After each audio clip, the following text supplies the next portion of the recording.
సిద్దిపేట జిల్లా దుబ్బాక పట్టణంలో నలుగురు యువకులు బీభత్సం సృష్టించారు. తాగిన మైకంలో ఇద్దరు యువకులపై దాడికి దిగారు. పోచమ్మ దేవాలయం దగ్గర నడి రోడ్డుపై కారు అద్దాలు ధ్వంసం చేస్తూ హంగామా చేశారు. వారించేందుకు చూసిన స్థానికులను సైతం దూషించారు. సమాచారం అందుకున్న పోలీసులు నిందితుల్ని అదుపులోకి తీసుకుని రిమాండ్కి తరలించారు.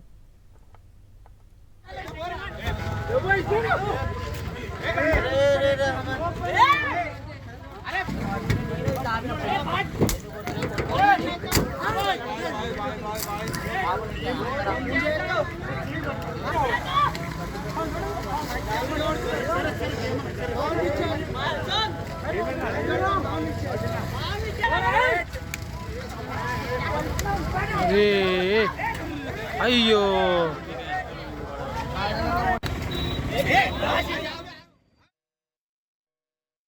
రషీద్ తన మిత్రుడు విష్ణు కలిసేసి వాళ్ళ కార్లో వస్తుండగా రమణ అతని మిత్రులు కలిసేసి రషీద్ మీద మరియు విష్ణు మీద దాడి చేయడం జరుగుతుంది.